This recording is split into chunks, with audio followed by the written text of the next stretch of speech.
Hello, everybody. Welcome into a special episode of Prospect Corner here at the Hockey Writers. And we are coming to you right after the draft. First round of the draft has been completed, and lots of surprises, lots of trades in this first round. And at the Sphere was actually a really cool atmosphere. Just watching on TV. I mean, being there, I don't have to ask Peter how it was being there because it was a spectacle on TV. I wonder how those big screen, I mean, and the trades and stuff. But Dayton, how's it going? It's good. Yeah, the draft was a lot of fun this year. I remember kind of almost like half tuning out in the first round when I was watching for 2023. Couldn't do that this year. It was you never knew what was going to happen. Lots of surprising picks, lots of trades. Yeah, it was great. I loved it. Yeah. And the Sphere, can't imagine being there in person. Like it's just if you didn't watch it on TV, it you can see that just a whole it's basically a big screen, right? Yeah. Everything is a screen. The goal horn for the trade announcement is always fun. The crowd was into it at that point. Yeah, no, it's there's no better way to spend a Friday evening. For sure. And yeah, you manned the draft tracker at the Hockey Writers, so we, playing the picks, we got all the profiles out and all the different things, and a few surprises towards the end of the first rounds. We'll talk about that in a bit, but let's start with the top five and talk about them. I obviously Macklin Celebrini went first overall. It was no surprise. It was just I mean, I published my piece like right then. It was easy. And then Appreciate it. guess who went second overall? Artyom Levshunov. And off our mock drafts and comments and saying, well, they're going to go with Demidov. Why are they saying Levshunov? Well, in reality, it's Artyom Levshunov. They liked him going second overall. So we'll start there. What do you think? I mean, obviously we predicted it. Many mock drafts. I don't think there was a mock draft we did not predict Levshunov going to the Blackhawks. What do you think about that one? Yeah, I think it was probably the right pick for the Blackhawks. Demidov is a very intriguing forward, and they would have been well within their right to grab him. He's, would have made a really good partner for Connor Bedard on the first line there. But Artem Levshunov completely solidifies their defense. There are some, concerns that maybe he's not as like his potential isn't quite as high as we've been talking about. I think he's still easily a top pairing defenseman. He has really good offensive upside. He's got a really good character, and that was evident on the draft combine. And a player like that does not show up every draft, right? If you pick in the top five, generally you're going to get a really good forward. They're available every year. Beyond that, you never know. But in the top five, you're generally getting someone really, really good. You're not always getting a top right-handed, right shot defenseman who can play in the top pairing, right? Mhm. And I feel like I kind of mentioned that in our mock draft, and more than a few comments went after me, deservedly so. I wasn't very clear, but yeah, I think that was a really, really good pick for them. And I think it's going to make them a better team in the future. Yeah, I said it too. It's like they've got their generational forward in Bedard, and he made the pick. He was up there. He was the one that announced it. And Levshunov will anchor their defense for many years. I'm not saying he's a generational talent, but he is going to be a legitimate top pairing defenseman that will eat minutes, play on both special teams, and he may not be there next season, but he's going to be a big part of their team moving forward. So they've got that anchor now on defense. And I think that's a big thing. And then, later on, they got another two first round picks. Towards the end, they ended up with three first rounders. Maybe we'll talk about that later on. But let's go to the first surprise of the draft, third overall, and the Anaheim Ducks do it again. Instead of going with, I mean, there was a few guys we mocked Caden Lindstrom many times to them. I know we mocked. I think it was Lindstrom most of the time was going to the Ducks. I think Demidov. I had Demidov there with one of the mocks, but they go for Beckett Sennecke, who I mean, arguably probably biggest riser throughout the year, and kind of ranging around the 10th, right around where the Red Wings were picking, and I think that's where the Red Wings are sit. We mocked that many times on Grindline.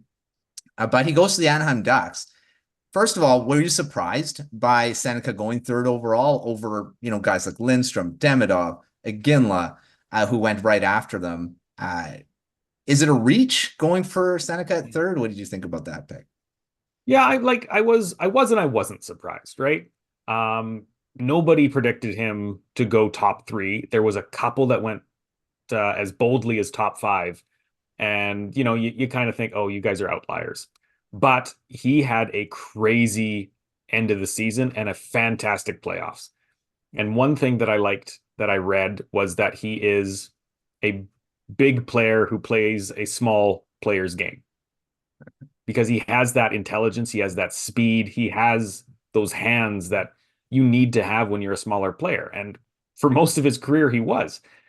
And then over the summer, he grows several inches and is no longer a smaller player. So he develops that, more physical side. He's not a physical player, but he has now that strength, that size that he can use to protect the puck even better.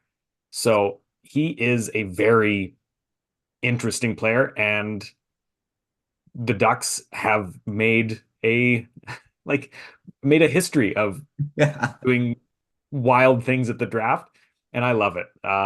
I don't think it's a crazy reach. It's a little reach, but I think they're going to be super happy with that pick. He's going to be a fantastic top six winger. And if this is how he ended the 23-24 season, I can't wait to see him next year. I love the pick. I think he's one of the best, obviously, because I did his draft profile. So I really I'm really enamored by this kid, and he's probably like you say, very skilled. Probably going to be a heck of a playmaking winger for whoever he's going to be a winger for. Could be Mason McTavish, could be Leo Carlson, but he's going to fit really well to complement those centers. And probably going to put up those high assist numbers, and he can score too, which I think he's just a very well-rounded, skilled player. And maybe, like you say, third could be a little bit of a reach, but it's not like something it's like, oh, he's going to go 30th and he's going third. This is the guy's been rising, all throughout his draft year, and those playoffs, and up until then he's just been really good, probably for half the season, and I think he deservedly go in the top five. I just didn't think he would. So third is pretty good. Yeah, nobody had a better reaction to getting picked.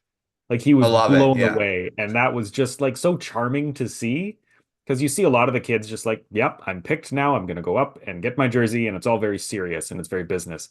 And he was just like so Like, happy oh my and God. like, oh, it was the best. I love that. No, he was not anticipating going third. I think he was like, I'm gonna have to wait a bit. And then and then he's like, what? That was me? Okay. Come on.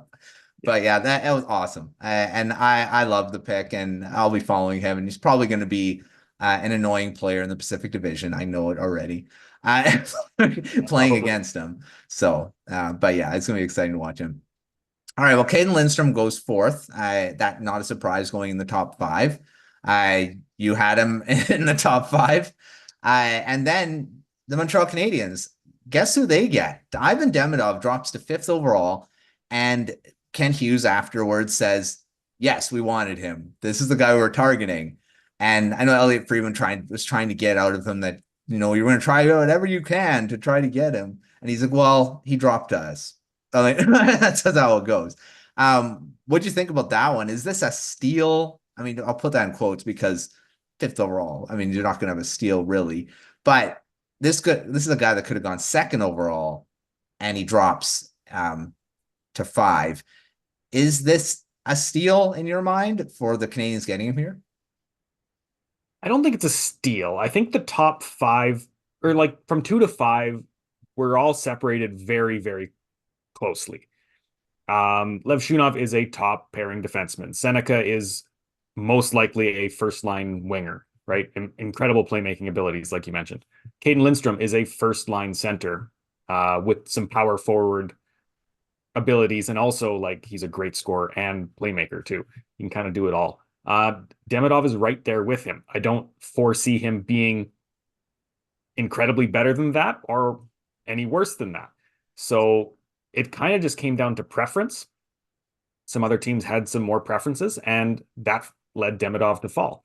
I think it's a great pick for the Canadiens. I think there was a little bit of we can't make a Michkov mistake again. So the fact that they didn't let him drop even further is good because he could have. The Russian factor is always going to be there, whether we like it or not. But yeah, he's just an incredible player with the puck. He's got a great shot, pretty good playmaking game. There have been some concerns about, if I recall correctly, he's maybe not the nicest skater, but he can still get up to quite a bit of good speed. And his engagement off the puck has, some concerns. So he's not a flawless player. And I think you can say that about any of the 2 to 5 or even 2 to 10 guys. And I think that's totally fine. He has great potential to be an absolute stud on the first line. And yeah, I'd love to see him, maybe line up with Nick Suzuki or Cole Caulfield. Yeah. Shoot, I mean, having Demidov and Caulfield on the same line, my gosh, that'd be a pretty good. They do play the same position, I think, but they're They both do. right. I mean, they Yeah. could also play on the same line, on the power play together. I mean, that would Oh, be good. Holy crap, they would be on the power play together. That's for sure. oh, that would be fun. Yeah, and he sounds like he's. I mean, they asked him the question afterward. Is he coming over? And he didn't really answer it. I mean, he's just like, I'm happy to be a Canadian, and that. But he has one Okay. more year, and he'll probably come over. After that, and we'll see after that what happens. Iginla goes 6. I mean, everyone was kind of tight, putting him around the 5-6 spot. He goes there. And that was awesome. He goes to Utah, and I think I was really surprised that Utah picked a forward because they got a lot of forwards. I think their defense needs a bit more addressing, and they didn't pick a defenseman with any of their 2 picks in the first round. Were you surprised that Utah didn't address any defense? I mean, because they don't really have. I mean, they did draft a few defensemen in the last draft, so I mean, I guess maybe they were trying to balance it this year. Maybe, yeah. I'm a little surprised that Iginla went to Utah, because there were all the defensemen on the board still, apart from Levshunov, Yeah. but most of us saw him going 2 or 3. Yeah. Thought Iginla would have gone 5th or 7th, maybe 9th, but I didn't see him going down that far. It's a good pick. He's a really good left winger. He can also play center. He's got strength. He's got tenacity, but most importantly, he brings goals. He's a really, really good shooter. Yeah. And yeah, high offensive game, high intelligence. So, it's probably a case of just he was the best player available at that point. And so Utah goes up and takes him. Do they have a defensive need? Yes. They'll probably address that later. There's still lots of picks to be made, and they added a few, right? I'm not turning that backwards. They've got a lot of picks. Yeah. Yeah, they made one later in the first round. Yeah. Yeah, they did add a few. They traded down from 24, right? Yeah. No, Yeah. Well, they traded. They got they another traded pick up. to get that 24th. Yeah. Sorry, dyslexia is taking over here a little bit. So they had a lot of picks. They've moved 2 of them to get into a second pick in the first round. Yeah. But yeah, they still have lots of guys that they can add. Lots of really good players in the next rounds that could be, top 4 potential defensemen. Why not grab one of those later if they fall to them? For sure. All right, before we talk about some surprising risers and fallers, I want to talk about the Senators pick at 7th overall. Carter Yakemchuk. I know you've had some comments about him throughout, and being frustrated watching him. Well, obviously, you're gonna be frustrated watching him maybe again because now you're gonna be following him even more because he's now a Senators prospect. So, what do you think about the pick? Out of the defensemen that were left that I would have picked for the Senators, he was 4th. I really liked Perek. I liked Zeev Boyum. I liked Sam Dickinson. I hadn't really considered Yakemchuk because his game is quite raw. He has a fantastic offensive sense. He does things that I don't see forwards do. He'll rush into the offensive zone, try to pull a spinorama and shoot on the backhand. Like, who does that? half the time it works too, right? He's an incredible player to watch, and it's no mistake that he got 30 goals with the Calgary Hitmen this year. He's a really, really good offensive player. He can be good defensively. He can be mean. He had 120 penalty minutes. Um, he is physical. He's big. He's 6'3".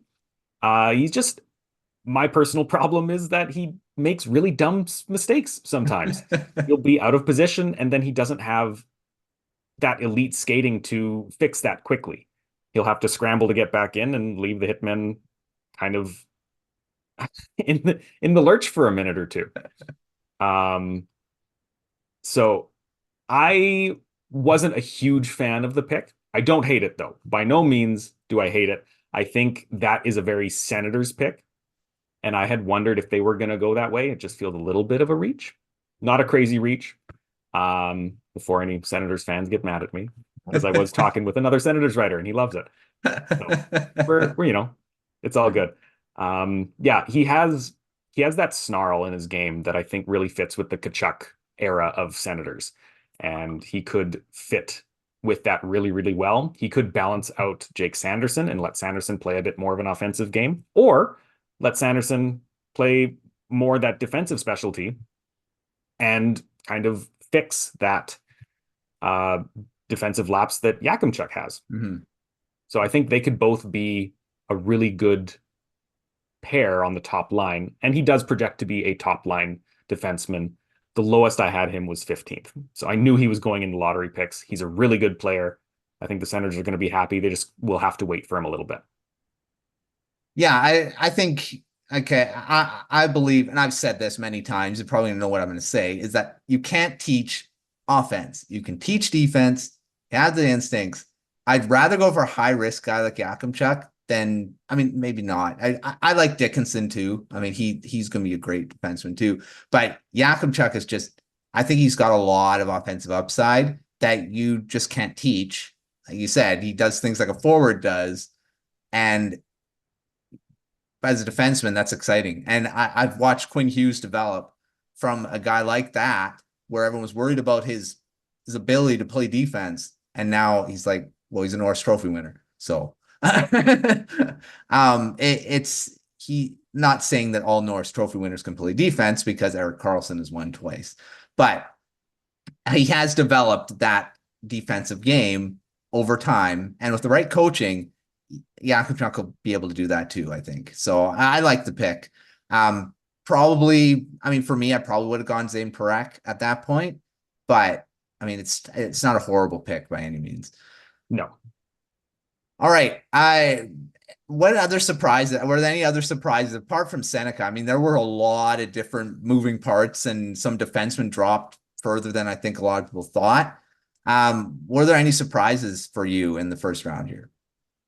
Yeah, Cole Iserman falling to 20th. That I didn't see coming. I kept waiting and waiting and waiting for him to go. And it's like, Yeah. well, he's the best shooter in the draft. Why is no one taking him? He's not small, right? I think he's 6', 6'1". He had some really good development in the under 18s. He looked like he could play a bit more of a well-rounded game. And then, yeah, just falls into the Islanders' lap at 20th. Yeah. It was surprising.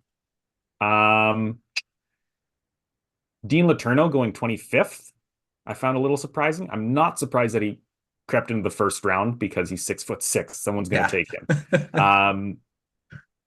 He is a prep school player playing with St. Andrews College. So there is significant risk with that. He just does feel like a very Bruins pick for some reason. I don't know what it is, but maybe it's the size. I don't know. Yeah, he definitely does feel like a Bruins pick. And I was trying to look like who are they going to pick? And I was seeing like Liam Greentree. I was thinking maybe that they would pick him. He went to the Kings, the pick right after that. I think Greentree dropping to 26th is insane to me. Yeah. I mean, our mock draft, he did fall that far too. And we were we were surprised. Lucas was surprised by that when he took him, and he's like, "Well, I'm taking him here because why is he dropping?" Well, he did. He dropped to 26th in the real draft here. So, were you surprised by Greentree dropping that far? Because we were kind of talking about him in the top 15 at one point there. Yeah, I was just going to mention him before you did. I don't think he was a top 15 guy anymore. There were some concerns that people started bringing up after the playoffs and maybe started doing that in the kind of later parts of the season. He did start to drop off a little bit. But yeah, falling out of the top 20 is quite surprising. I thought he would have sure been like right around that area. He has really good instincts. He's a net front presence. He was the best player on a terrible team. He, yeah, led the Spitfires, I think, in points and goals, if I'm not mistaken. I don't have the stats right in front of me right now. But yeah, he's a really good player. I've liked what I've seen. I definitely ranked him higher than 26th. Yeah. So, Well, I mean, there's so many different things happened before that. Like Igor Surin going 22nd overall to the Predators. He was probably ranked in the second round, mostly. Like you talked about, guys that weren't projected to be in the first round going in the first round. mhm. Trevor Connolly going 19th overall. We were projecting him to go a little lower. The Golden Knights grab him at 19, which I mean, that's fine. I think, but a lot of people are saying, well, he's a lot more skilled, but like his off ice issues and stuff, we're obviously thing with that. Yeah. Yeah. So I mean, what'd you think about Connolly? I mean, he was a question mark, probably throughout the draft season of where he was going to go. No, I think I mentioned personally that I wouldn't have taken him in the first round. I think those concerns weren't worthy of a first round pick. And some of the actions that he did in the under 18s to me showed that he had not matured. But I knew he wasn't going to fall to the second round. He was going to go in the first. He was probably going to go top 25. And to see the Vegas Golden Knights take him, like who else would Yeah. have? Yeah, I was actually, I'm like, oh yeah, of course. I mean, the Golden Knights will be the ones that take him. Yeah, Um, they will and they just did. do what they do, and they seem to be happy with that. Yeah. Blackhawks, just before we move to a bit of maybe favorite picks of the round. The Blackhawks picked Sasha Boisvert at 18th overall, and our writers, Blackhawks writers, weren't happy about it. And I want to know why you would think that they wouldn't be happy about that. Yeah. Like I did his profile. I love his game. Maybe because Michael Haig was still on the board. I think that was the biggest thing. Because he played in their backyard with the Chicago Steel, Yeah. and he drops to the Canadiens, which I love that pick for the Canadiens. It's amazing. I love the story that he was, he's drafted and for his hometown team, or not hometown team, but the team he grew up cheering for, Yeah. which I love. But before we talk about that, what do you think about Boyd Vera going to the Blackhawks?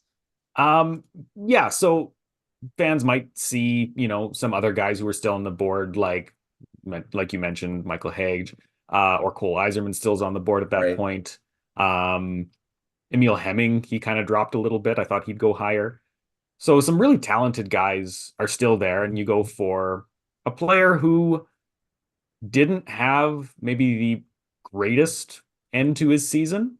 He had a really, really hot start, 5 goals in his first 5 games, 18 goals in 29 games to start the season. He kind of slowed down after that. He didn't register a single goal in the playoffs, in the USHL playoffs. He's streaky. He has strength. He's, a decent player, but there's going to be a little bit of a growing curve with him. And I had him 32nd on my list.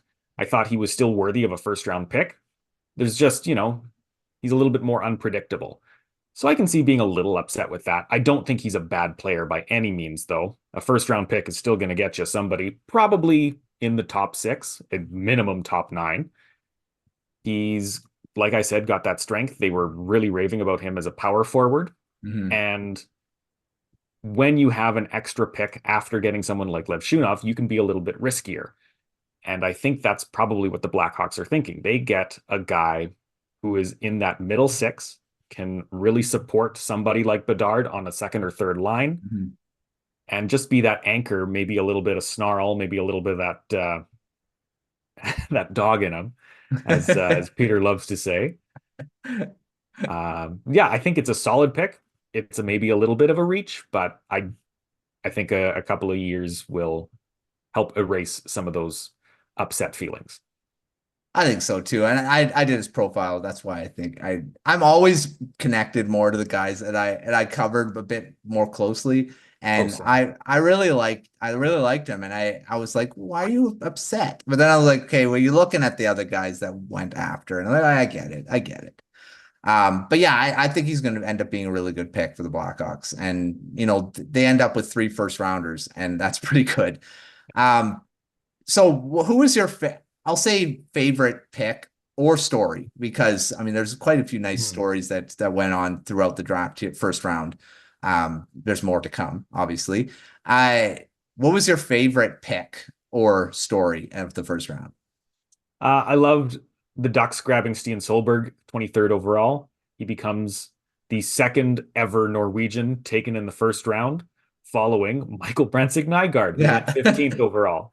Really, really great day for Norwegians. And it's really nice to see some of these smaller nations take a big step in development. And the best part about Stian Solberg is he's Norwegian trained.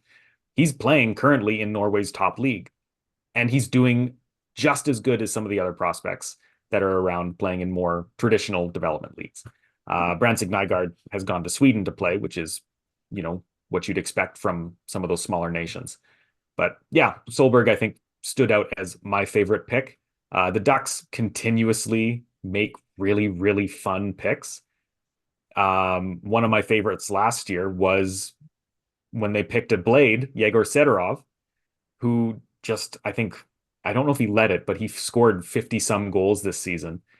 He's so good. He's so fun. The Ducks are going to love him. And yeah, they grabbed him probably earlier than anyone else would have, and they're going to be very happy with that. I think they already are. So yeah, love the Ducks, love the Solberg pick. That's my favorite. Yeah. I think my favorite one was Michael Hage. I kind of talked about a bit. I really love stories where they get to play, they're drafted by the team that they grew up cheering for. And it's like this is a dream come true. I love that. And going 21st overall, probably around where everyone was kind of thinking he was gonna go. And I love that story and how happy you look when they interviewed him afterwards. And that's just amazing, and how his dad would be proud of wishes he was there to see him drafted, and it just a great story all around. And I'm excited to see his development moving forward for the Canadiens, because I think that's a great pick for them. He's going to be a good player for them too. All right, let's look into the next day, or as everyone's watching this, a few hours from now. Um, who's still available that you're looking at that's going to go on early, that we kind of projected to be first rounders, that are still available in the early second round to teams like the Sharks, Hurricanes, who dropped into the second round by trading their pick? I obviously they think these guys are still going to be around because they went out of the first round. Who are your top names still available here? Yeah, well, the Hurricanes are really good at grabbing players that no one else seems to evaluate correctly. Um, and I think a couple of those guys could be a couple of Russians. Igor Chernyshov, who is still around. I had him ranked 16th and nobody picked him. He's a fantastic power forward. He was playing big minutes in the KHL. He's quick, he's strong, he's defensively sound, he is offensively gifted. Yeah, just really, really solid player. Nobody picked him, probably because he's Russian. I'm not gonna lie. Nikita Artymonov, he's another guy. I ranked him a little bit lower, but still first round. Um, Nobody took him.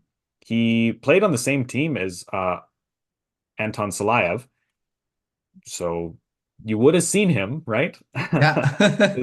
Salayev went 10th overall to the Devils. He's really good. He's really creative. Maybe not a great skater, but several not great skaters went very early. So, teams aren't, I think, as worried about that. They're probably thinking that coaching is going to help fix that. Mhm. And then there were two Swedes that I was really high on that are still around, those being Alphonse Fry, the defenseman, really, really slick, and Lucas Pettersson, who's a really well-rounded center who could be kind of like that second, third line guy on a good team, just being that anchor who can make things happen, whether he has the puck or not. Mhm. Those would be my top four, I think. Yeah, you got some of the names I was Alphonse Frey was one of mine. I mean, I was surprised that the Maple Leafs didn't pick him. They went for Ben Danford. I mean, he rose from the second round. I think a lot projected to be in the second round. Sam O'Reilly, going to the Oilers when they traded to get into the first round.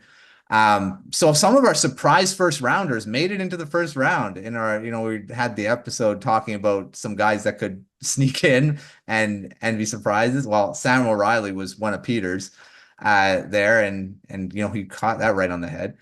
I think someone talked about Dean Letourneau too, I think.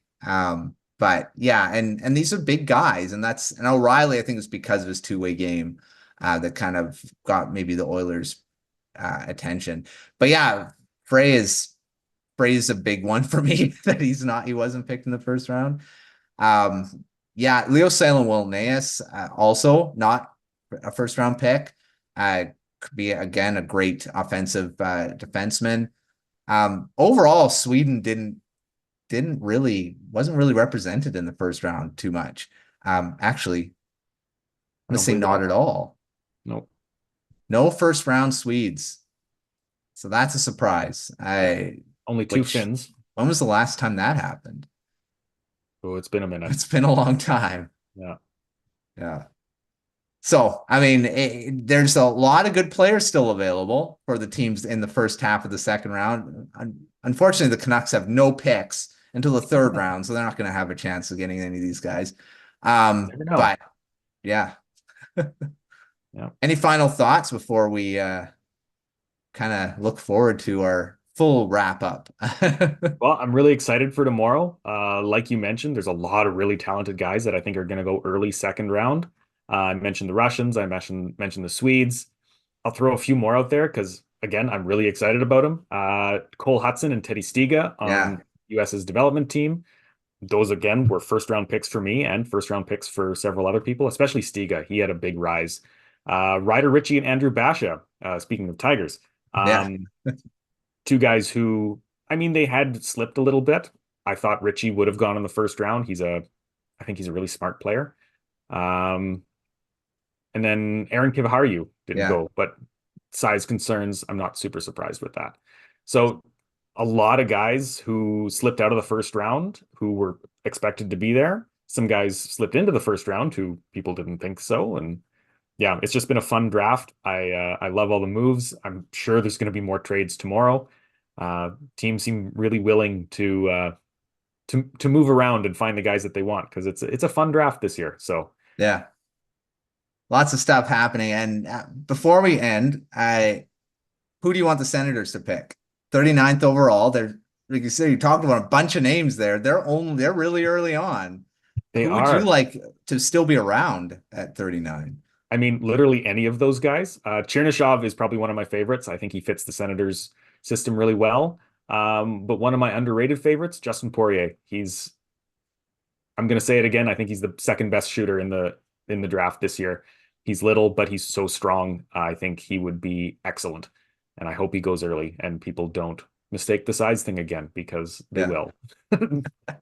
Well, Berkeley Catton didn't fall as far as we were kind of talking. Well, he went to 8. I mean, but I think the guys ahead of him obviously were deserving to be ahead of him. So I mean, he didn't drop as much as Zach Benson did. We're like, Zach Benson, why is he still not picked? Catton didn't fall as much as maybe we thought he would. I don't Yeah, he know. was still within that kind of that 7-8 range. I think that was about where he was expected to go. I think it would have been really tough for him to get into that top 5, especially with the excitement around a few of those guys. But no, I think that's about where I thought he would end up. And, Seattle once again has a Yeah. fantastic prospect. Stop giving Seattle the Yeah. best players. Like, what are you guys doing here? Oh, I got Matty Beniers and now Berkeley Catton. That's 1-2 center. That's pretty good. That's going to be so ugly in a couple of years. Yeah, so we'll look forward to our full talk about the full draft once Peter's back with us, and he can talk about his reaction of being there. That's going to be fun, and so look forward to that of our full episode of Prospect Corner. But make sure to check out all of our articles at hockeynews.com, the live draft tracker, which has been updated for the first round, and will be keeping being updated tomorrow as the second to seventh round go. So. Well, Uh, you know it. I'm but sitting going. around on the computer all day. It'll be great. Yeah, I remember when I did it. It was actually really fun doing it. So, but that was during the pandemic where I'm like, come on. I get back from commercials and they had Ah, like 10 picks done, and I'm like, stop it. So yeah, it was a little bit more chaotic at that point with the virtual draft, but yeah, it was fun anyway. So, but make sure to check out everything that we have, all of our coverage. All the teams will be doing their coverage of their picks with the analysis, but make sure to check all that out. But until our next episode, we'll see you next time.